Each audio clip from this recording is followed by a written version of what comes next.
Hello everyone. आज की इस वीडियो में अपन प्रकाश के विवर्तन से संबंधित कुछ उदाहरण अपनी सिलेबस की बुक में दे रखे हैं, उनको डिस्कस करने वाले हैं। जिसमें सबसे पहला उदाहरण नंबर 8 क्या कह रहा है, प्रश्न आपको अपनी स्क्रीन पे नजर आ रहा है, पढ़ते हैं और फिर इसको समझते हैं। एकल स्लिट विवर्तन प्रतिरूप, डेफिनेटली विवर्तन होगा, इतना पढ़ते ही विवर्तन का पूरा कॉन्सेप्ट अपने दिमाग में ओपन हो जाएगा। विवर्तन प्रतिरूप में द्वितीयक कोटि की चमकीली फ्रिंज, द्वितीयक कोटि की यानी दूसरे नंबर की कौन सी फ्रिंज?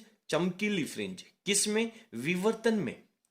केंद्रीय उच्चिष्ट के केंद्र से 1.4 mm दूरी पर स्थित है। डायग्राम याद करो, ये जो x की वैल्यू है, आपने पढ़ा होगा ना डायग्राम। चलिए मैं आप लोगों को डायग्राम दिखा देता हूं। ये डायग्राम अपने बनाया था, यहां से लेकर के ये इसका केंद्रीय उच्चिष्ट का पॉइंट है और ये पहला या द्वितीय उच्चिष्ट है। इस दूरी को अपन क्या मानते हैं? यहां पे x लेते हैं हमेशा। तो ये जो दूरी x है ये आपको यहां पे दे रखी है, तो इस दूरी को अपन किससे लिखेंगे? x से लिखेंगे। तो x की वैल्यू 1.4 mm दे रखी है, इसको मीटर में बदल लें, 1.4 इंटू 10 की पावर -3 मीटर हो जाएगा। लिख दिया। चलिए, पर्दा जो है वो 0.80 mm चौड़ाई की स्लिट, और स्लिट की चौड़ाई को अपन स्मॉल d से लिखते हैं 0.80 mm। इसको भी मीटर में बदल लें, 0.80 10 की पावर -3 मीटर। स्लिट की चौड़ाई की स्लिट से 80 सेंटीमीटर दूर है, इसे अपन कैपिटल D से लिखेंगे। कितना सेंटीमीटर? 80 सेंटीमीटर। इसको मीटर में बदल लें, 80 इंटू 10 की पावर -2, क्योंकि सेंटीमीटर को मीटर में बदलने के लिए 100 से डिवाइड करेंगे ना।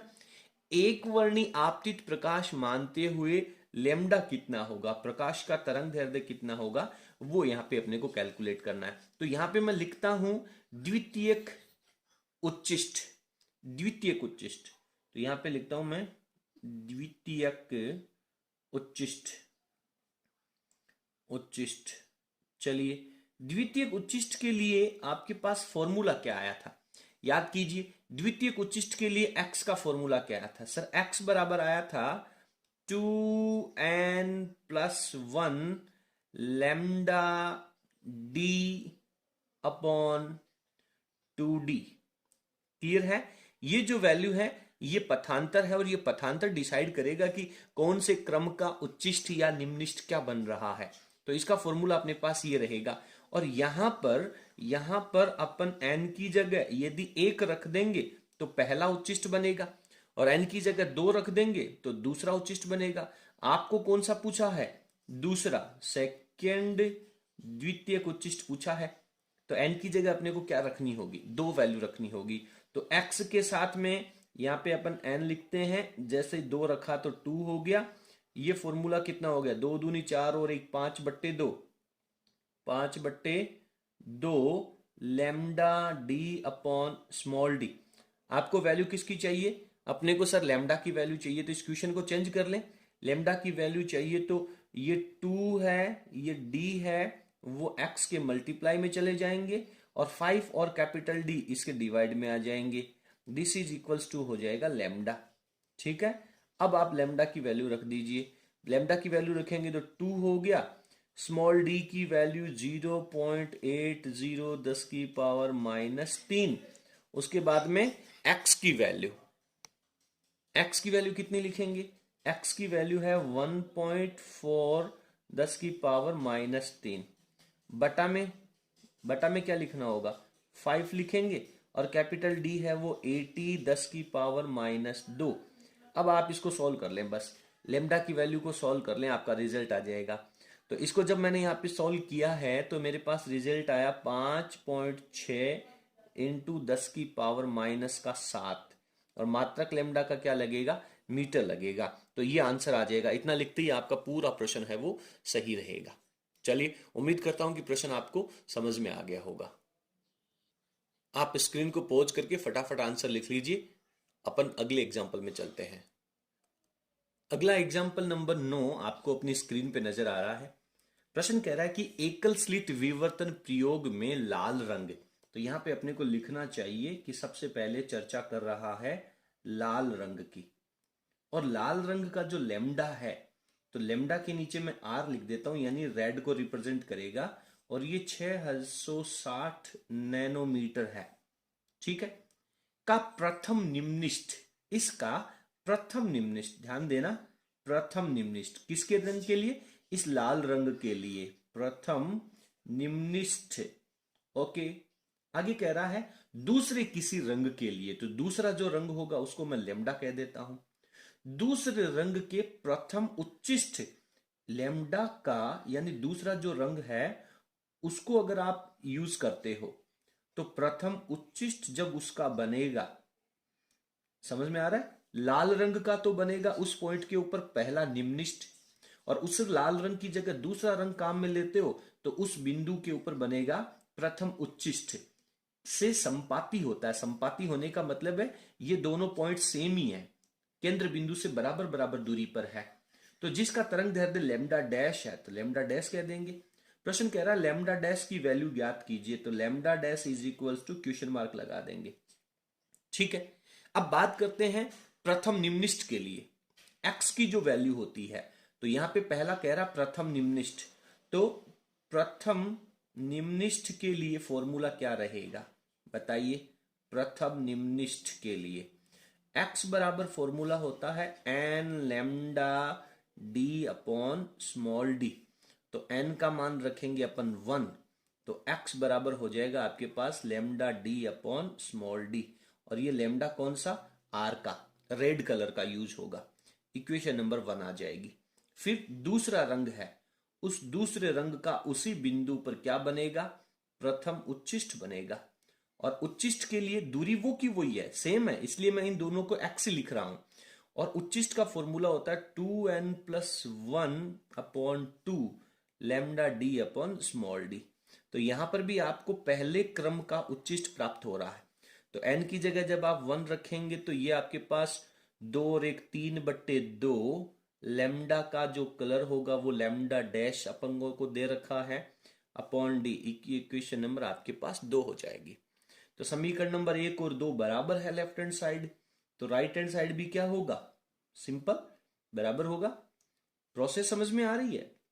रफ वर्क साथ में दिमाग में चलना चाहिए, और इस प्रश्न की आगे की प्लानिंग भी चलनी चाहिए कि साथ साथ मुझे आगे इस प्रश्न में क्या करते जाना है। ठीक है। समीकरण नंबर 1 और 2 को लिखो, तो ये lambda are capital D upon small D, और इधर 3/2 lambda D upon small D. ठीक है। तो यहां से क्या कैंसिल आउट हो जाएगा? सर डी ने डी को काटा, लैम स्मॉल डी ने स्मॉल डी को काट दिया, तो आपके पास इक्वेशन बन गई lambda R is equals to 3/2 lambda dash.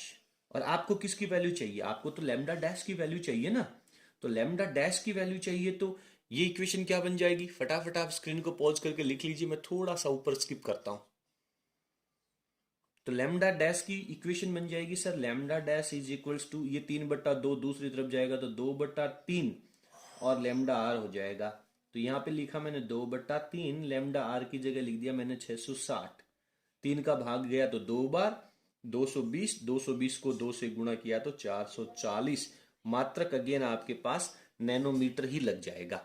तो 440 नैनोमीटर उस रंग का लैम्डा होगा जिस रंग का प्रथम उच्चिष्ठ इस बिंदु के ऊपर तैयार होता है। उम्मीद करता हूं कि पूरा प्रश्न आपको अच्छे से क्लियर हो गया होगा। इसके बाद में अपन अगला एग्जाम्पल नंबर 10 पढ़ते हैं। देखिए एग्जाम्पल नंबर 10 जो है वो बहुत इंटरेस्टिंग है, और 10वां एग्जाम्पल आपको बहुत अच्छे से समझ में आना चाहिए। प्रश्न कह रहा है कि तरंग दैर्ध्य 600 नैनोमीटर का प्रकाश एकल स्लिट, तो यहां पे मैं लैम्डा की वैल्यू लिख लेता हूं पहले, 600 नैनोमीटर का प्रकाश है वो एकल स्लिट के ऊपर आपतित होता है, और उस एकल स्लिट की चौड़ाई को स्मॉल डी से लिखते हैं 4 × 10⁻⁻⁴ मीटर, इसके ऊपर आपतित होता है। और स्लिट से 2 मीटर दूरी, यानी कैपिटल डी का मान दे रखा आपको 2 मीटर, 2 मीटर की दूरी पर स्थित पर्दे के ऊपर प्रेक्षित प्रारूप का चित्र नीचे दिखाया गया है। ये जो डायग्राम आप लोग देख रहे हैं, तो इसमें दूरी s का मान ज्ञात कीजिए, s की वैल्यू आपको फाइंड आउट करनी है। पढ़ते हैं s क्या है। देखिए ये जो दूरी है वो जो केंद्रीय उच्चिष्ट है उसके केंद्र भाग से, सेंटर भाग से स्टार्ट हो रही है और पहले एक डार्क जो फ्रिंज है उसको क्रॉस करके, एक चमकीली फ्रिंज है उसको क्रॉस करके और दूसरे नंबर की जो डार्क फ्रिंज है वहां तक जा रही है। तो दूसरे नंबर की डार्क फ्रिंज को अपन क्या कहेंगे, केंद्रीय उच्चिष्ट के बाद पहली बार जो अंधेरा होगा उसे प्रथम निम्निष्ट कहेंगे और दूसरी बार जो अंधेरा होगा उसे द्वितीयक निम्निष्ट कहेंगे। तो यहां पर द्वितीयक निम्निष्ट बन रहा है, ये बात आपको इस डायग्राम को देख करके समझनी है। द्वितीयक निम्निष्ठ यहां पे बन रहा है। द्वितीयक निम्निष्ठ के लिए x जो होता है उस वही यहां पे दे रखा है। द्वितीयक निम्निष्ठ के लिए x जो दे रखा है वही आपके पास s है, ठीक है। तो s की फॉर्मूला क्या हो जाएगा, निम्निष्ठ के लिए होता है sir n lambda d upon small d, और जहां पर n की जो वैल्यू है वो अपने को 2 रखनी पड़ेगी। समझ में आ रहा है, अपने को 2 रखनी पड़ेगी क्योंकि दूसरा निम्निष्ठ है। तो s की जो वैल्यू है वो आपके पास हो जाएगी 2, लैम्डा की वैल्यू दे रखी है 600, नैनो को लगा देंगे -9, उसके बाद में कैपिटल डी दे रखा है 2 मीटर और बटा में दे रखा है स्मॉल डी दे रखा 4 इंटू 10⁻⁻4। ठीक है, सोल्व कर लें इसको।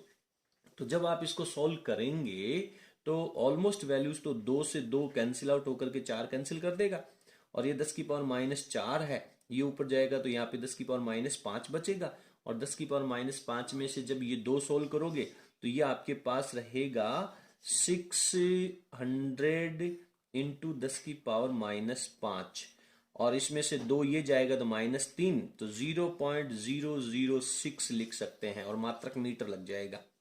तो इस तरीके से ये एग्जाम्पल है वो अपना कंप्लीट हो जाता है। अगले भाग में अपन विभेदन क्षमता का टॉपिक पढ़ने वाले हैं। आज की इस क्लास में इतना ही। यदि आपको हमारा वीडियो पसंद आया तो प्लीज़ आप इसे लाइक करें और आपको हमारा कंटेंट कैसा लगा इसके रिगार्डिंग आप हमें कमेंट बॉक्स में जरूर लिखिएगा। बहुत बहुत धन्यवाद।